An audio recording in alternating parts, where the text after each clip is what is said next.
ब्रह्मचर्य से बड़ी कोई तपस्या नहीं है। देखो, यहां संकोच का त्याग होकर चर्चा हो रही। आप असत आचरण करने में संकोच करें, लेकिन असत आचरणों से कैसे बचा जाता है उन युक्तियों में संकोच मत मांगे। महादेव जी कहते हैं ब्रह्मचर्य अर्थात वीर्य धारण करना महान उत्कृष्ट तप है, भगवत प्रसन्नता का प्रधान हेतु है। इससे बढ़कर कोई तपश्चर्या तीनों लोकों में प्रसिद्ध नहीं है। जो ऊर्ध्वरेता अखंड ब्रह्मचारी है वो पुरुष नहीं, वो साक्षात भगवत स्वरूप महादेव है। इस मार्ग में कोई किसी भी संप्रदाय का हो, किसी भी परंपरा का हो, ब्रह्मचर्य की विशेष आवश्यकता है। जब तक आपके जीवन में ब्रह्मचर्य का संयम नहीं होगा तब तक आपको भगवदानंद की प्राप्ति हो ही नहीं सकती। ये जो हमारा अखंड भजन नहीं होता, जो हमारे हृदय में उत्साह नहीं बढ़ रहा भगवत प्राप्ति का, उसका कारण है ब्रह्मचर्य का नाश। जितना एक कामुक व्यक्ति अंधा होता है उससे बढ़कर कोई अंधा नहीं होता। नेत्र दोनों फूट जाए उसे अंधा नहीं कहते, उसको तो मार्ग नहीं दिखाई देगा। लेकिन जो कामुक पुरुष है, जो मदांध है, जो विषयों में अंधा, उससे ज्यादा अंधा कोई नहीं होता। लोक परलोक सब कुछ नष्ट कर लेता है। ब्रह्मचर्य की अपार महिमा है, परंतु आज हमारे नीच वातावरण में ब्रह्मचर्य को धूल धूसरित किया जा रहा है। ये महापुरुषों के वचन है, बिल्कुल अक्षरशः सत्य है। एकांत में चिंतन मनन करने के बाद आपकी श्रवणेंद्रिय तक पहुंच रही है बात। आज की नीचता, आज का मनोरंजन ब्रह्मचर्य को धूल धूसरित कर रहा है, ब्रह्मचर्य का नाश कर रहा है। कोई समझ ही नहीं रहा कि कितनी बड़ी हम भयानक गलती कर रहे हैं। ये वीर शक्ति हमारे प्रभु की अद्भुत कृपा है। अगर इस पर हम दृष्टि डालें तो आप जिस मार्ग में चलना चाहेंगे उस मार्ग में आपको बहुत बड़ा बल, बहुत बड़ा संबल, बहुत बड़ी सामर्थ्य मिलेगी ब्रह्मचर्य से। ये भगवान की कृपा शक्ति है। जो इसका पतन करते हैं निसंदेह हो किसी योग्य नहीं रह जाते। ब्रह्मचर्य का ह्रास जीवन का नाश अर्थात मृत्यु, संपूर्णतया सत्यनाश, सर्वनाश, मृत्यु, ब्रह्मचर्य नाश, सुख का नाश, आरोग्य का नाश, तेज का नाश, विद्या का नाश, बल का नाश, सामर्थ्य का नाश, स्वातंत्र का नाश, धर्म का नाश, भजन का नाश ब्रह्मचर्य के नाश पर है। यदि आपने ब्रह्मचर्य नष्ट कर दिया तो आप किसी काम के नहीं रह गए। आधार स्तंभ टूट गया तो चाहे जितना सुंदर भवन हो नष्ट हो ही जाता है। धर्मनाश होने से संपूर्णतया नाश माना जाता है। जिसका ब्रह्मचर्य नाश है वो कभी भी धर्म से युक्त नहीं रह सकता। हमारे स्वास्थ्य की संपूर्णतया वृत्तियों को बिगाड़ देने वाली ये चेष्टा है। मरणम बिंदु पातेन जीवनम बिंदु धारणात्। ये भगवान शंकर का अमिट सिद्धांत है कि जो वीर के साथ खिलवाड़ करता है वो साक्षात मृत्यु का वर्ण कर रहा है। जो वीर को रोकता है, धारण करता है, वो अमर है, वो भगवत स्वरूप हो जाता है। ब्रह्मचर्य ही जीवन है और ब्रह्मचर्य का नाश ही महान मृत्यु है। ब्रह्मचर्य ही स्वस्थता है, ब्रह्मचर्य का नाश ही महान रोगों का निमंत्रण है। जो अपने इस जीवन शक्ति, वीर शक्ति को नष्ट करते हैं उनका लक्षण है वो चिड़चिड़े स्वभाव के हो जाते हैं। थोड़ी सी बात में बहुत गर्म हो जाते हैं, दूसरों को अशांत बना देते हैं, खुद अशांत बने रहते हैं। थोड़ी थोड़ी बात में बहुत बड़े अपवित्र कार्य कर बैठते हैं।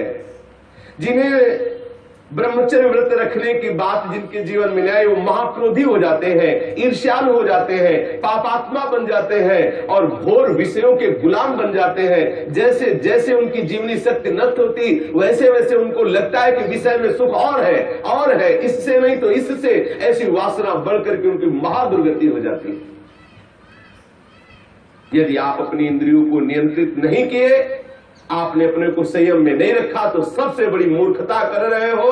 आप ठगे गए, अपने आप से आप ठगे गए। सावधान, जिसने अपनी इस जीवनी शक्ति का अपव्यय कर दिया उसका जीवन नष्ट हो जाता है, कुछ भी करने लायक नहीं रहता। वो केवल एक नाटक होता रहता है, अंदर अंदर उसको वही चिंतन चलता रहता है उसी विषय सुख का।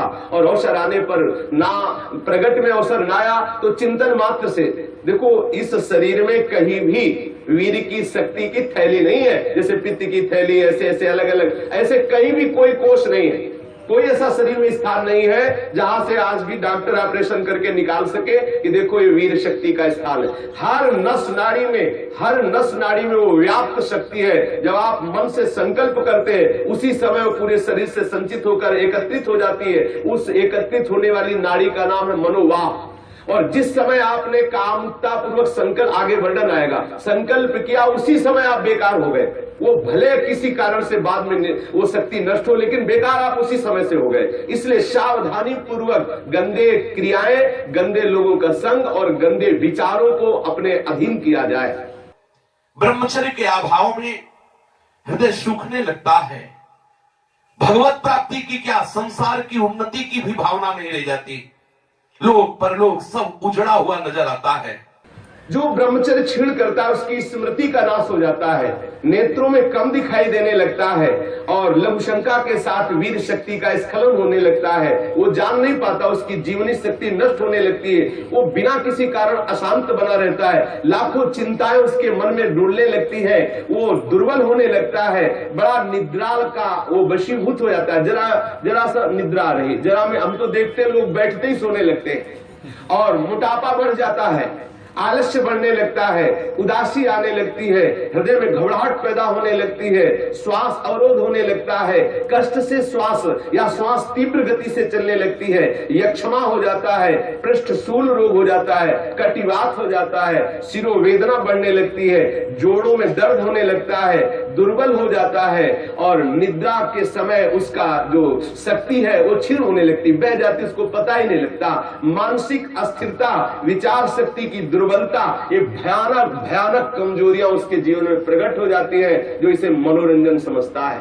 सावधान, अगर आप अशांति से हटकर शांति में जाना चाहते हो, दुख से बचकर महासुख का अनुभव करना चाहते हो, तो ब्रह्मचर्य पर दृष्टि दीजिए। ब्रह्मचर्य चारों पुरुषार्थों का, धर्म अर्थ काम का मूल है। ब्रह्मचर्य भोग और मोक्ष प्रदान करने वाला है। वीर अनंत अनमोल सिद्धि है।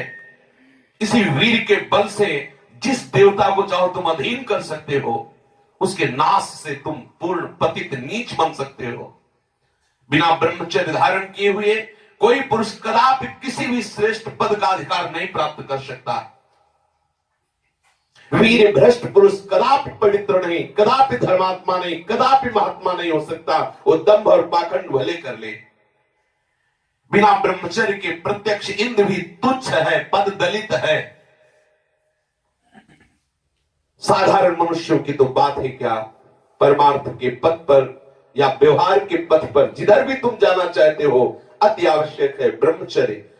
समस्त विद्याओं की सूक्ष्म रहस्य को प्रकाशित करने वाला ब्रह्मचर्य, समस्त वैभवों की सिद्धियों को प्रकाशित करने वाला ब्रह्मचर्य, समस्त सौभाग्य का उदय करने वाला ब्रह्मचर्य।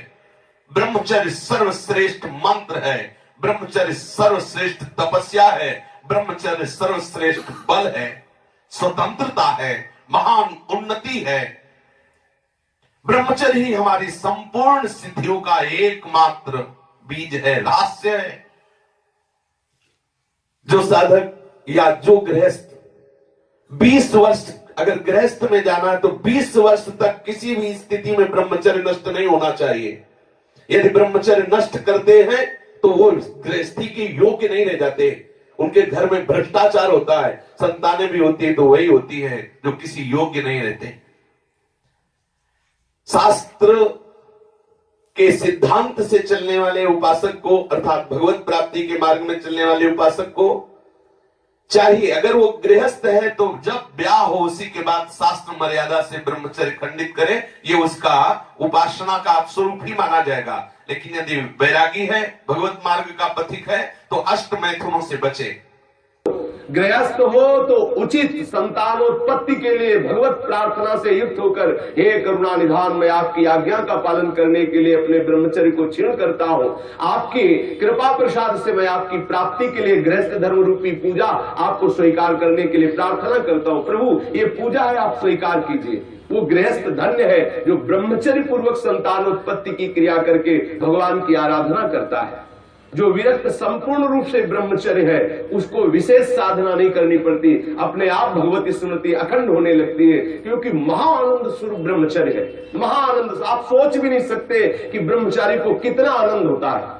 जो ब्रह्मचर्य धारण करता है उससे अपार आनंद, अपार सुख प्राप्त होता है। सभी सुखों में सर्वाधिक नष्ट करने वाला सुख एक काम सुख है, सबसे ज्यादा पतन करने वाला यह सुख है, सबसे ज्यादा नाश करने वाला सुख है। इसलिए सावधान, विषय सुख के लिए आप अपने ऐसे अमूल्य जीवन को नष्ट मत कीजिए।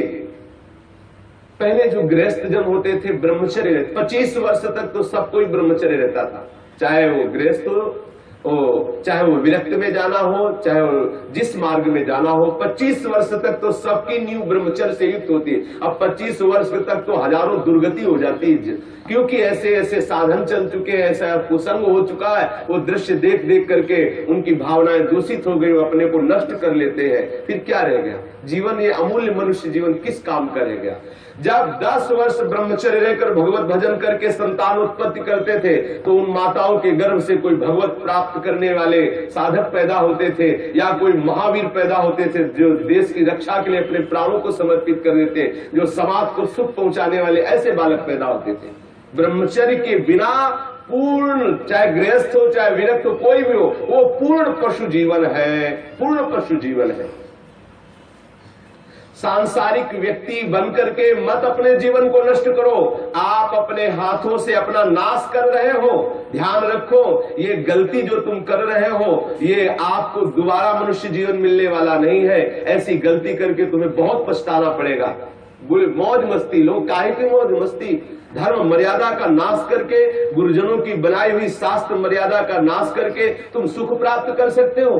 कुछ समय मिला, कर लो जो करना है। ऐसे भयानक रोग पैदा होंगे कि मरोगे, कोई पानी देने वाला नहीं मिलेगा। ये सब नाटक भूल जाएगा। इसलिए शास्त्र और गुरु की बनाई हुई मर्यादा के अनुसार चलो, तो ही संसार में भी तुम सुख का अनुभव, जहां नहीं है सुख वहां भी अनुभव कर सकते हो, यदि शास्त्र और गुरु की मर्यादा से युक्त रहोगे, उनके बनाए हुए विधान के अनुसार चलोगे। ये जो आजकल सब चल रहा है ना, ये बहुत हानिकारक है। जिसके जीवन में छोड़ दो, जो अब जिनका ब्याह हो गया वो अपने पति को छोड़ करके दूसरे पतियों के पुरुषों की तरफ कामुक दृष्टि से देखती है, जानते उनकी क्या दुर्गति होती है?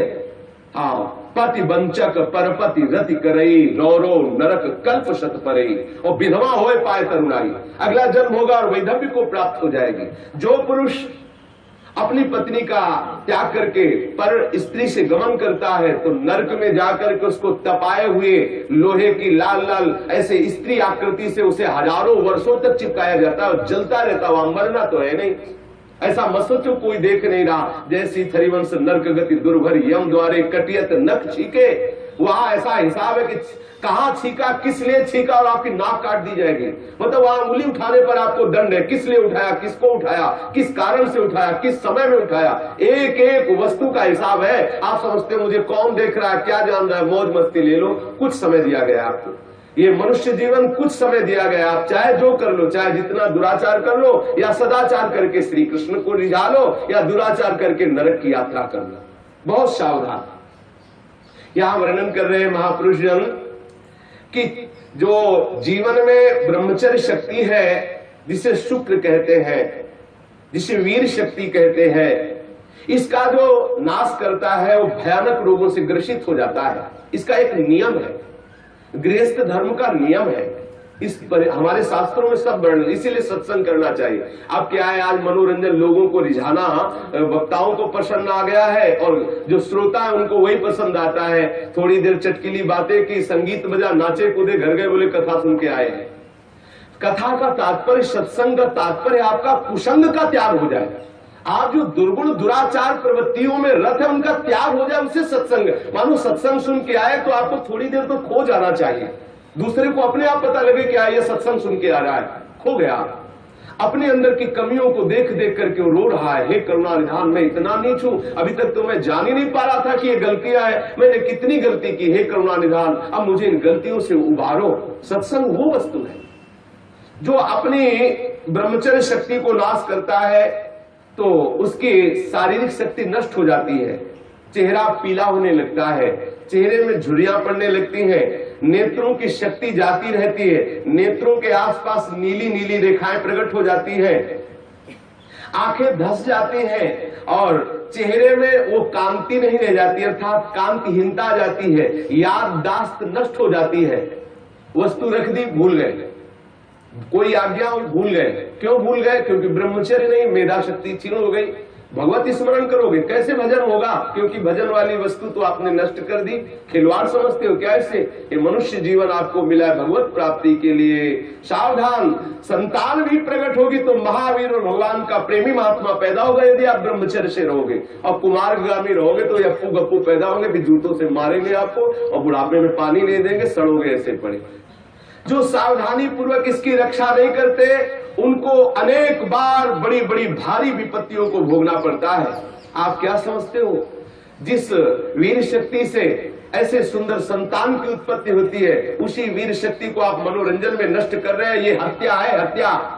शास्त्र वर्णन करते हैं, आपको भोगना पड़ेगा उसका दंड। जैसे माताओं के गर्भ में पलते हुए शिशु को वो गर्भ हत्या जैसे पाप कर देती है, ऐसे पुरुषों को सावधान रहना चाहिए। संतानोत्पत्ति के निमित्त से किया गया ब्रह्मचर्य खंडित भगवत उपासना माना जाएगा और अपनी वासना से प्रेरित होकर ब्रह्मचर्य नष्ट करना या अन्य उपायों से ब्रह्मचर्य नष्ट करना वो हत्या में लिखा जाएगा। इसीलिए अंतःकरण मलिन हो जाता है और भगवत भजन का केवल वो एक क्रिया मात्र होने लगता है, आनंद का अनुभव नहीं होता।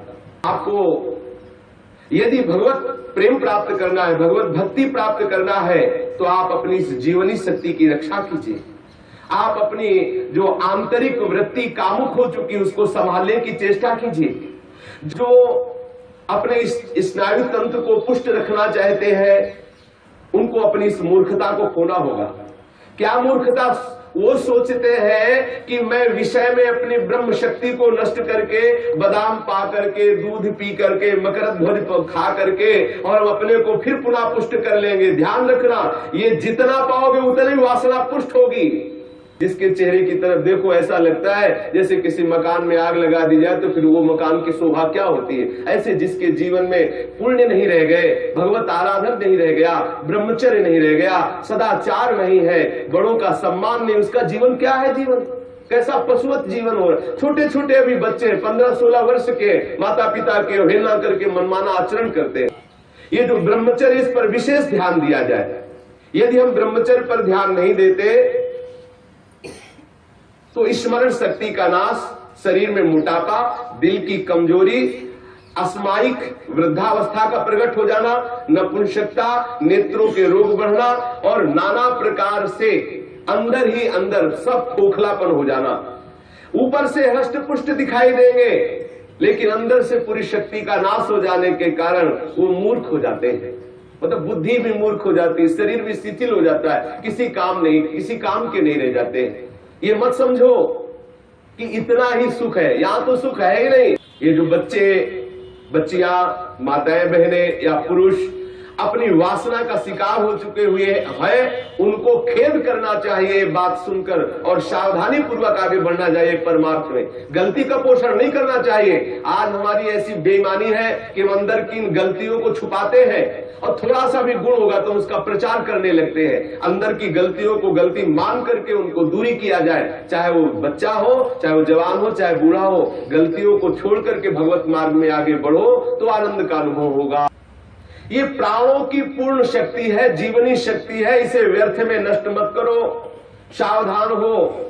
देखो आप थोड़ी देर ब्रह्मचर्य रह करके देखो, आपके नेत्रों में चमक आ जाएगी, आपके कपोलों पर लावण्य आ जाएगा, आपके हृदय में बिना कुछ किए एक आनंद की लहर सी दौड़ती रहेगी। थोड़े दिन रह के देखो। कुछ दिन ब्रह्मचर्य रहने पे कष्ट का अनुभव होता है। जब अंदर वासना होती है ना, वो प्रेरित करती है। जैसे जैसे ब्रह्मचर्य बढ़ता वैसे वैसे अंदर आह्लाद होता है। वो हम आह्लाद को नहीं सह पाते तो लगता है कि यदि ब्रह्मचर्य क्षीण हो जाए तो मुझे सुख मिलेगा, ऐसा लगता है। यदि सत्संग हो और भजन पूर्वक हम जीवन व्यतीत करें, सदाचार पूर्वक भोजन शुद्ध हो, तो कुछ ही महीने में वो ब्रह्मचर्य जब पकने लगता है, थोड़ा सा आनंद अनुभव होते सहने लगता है, पहले तो थोड़ा कष्ट होता है। अगर 1 वर्ष ठीक ब्रह्मचर्य रह जाए और कुसंग ना हो तो इतना आनंद उसको अनुभव होने लगेगा, देखेगा नहीं इसी नारकी खेलों की तरफ, इधर संसार के इन दुर्गुण दुराचारों की तरफ देखेगा भी नहीं, पर कुसंग ना होने पावे। अगर कुसंग होगा तो 20 वर्ष ब्रह्मचर्य रहने के बाद भी पतित हो जाएगा। कुसंग से सर्वदा बचता रहे। 1 वर्ष अगर ब्रह्मचर्य हो सकता है, थोड़े दिन कठिन लगे क्योंकि गलत अभ्यास हो गए, 1 वर्ष ब्रह्मचर्य रहिए। अपने आप स्वाभाविक जो क्रिया होती है उस पर दृष्टि मत डालिए, आप अपने संकल्प से कोई गलत कार्य मत कीजिए और ब्रह्मचर्य रहिए, तो आपको आनंद का अनुभव होने लगेगा। भजन करना नहीं पड़ता, अपने आप भजन होता है। नींद कम हो जाती है, आसनों पर जितनी देर चाहो आराम से बैठ सकते हो, और कोई भी रोग हो वो अपना पूरा प्रभाव नहीं डाल सकता, क्योंकि आपके अंदर ब्रह्म शक्ति विराजमान है। जो ब्रह्मचर्यहीन हो जाता है वो भजन का लाभ नहीं ले सकता है। मन, प्राण तथा ये ब्रह्मचर्य, ये तीनों एक ही है। जिसका ब्रह्मचर्य ठीक, उसके प्राण सूक्ष्म हो जाते हैं और मन शांत होने लगता है।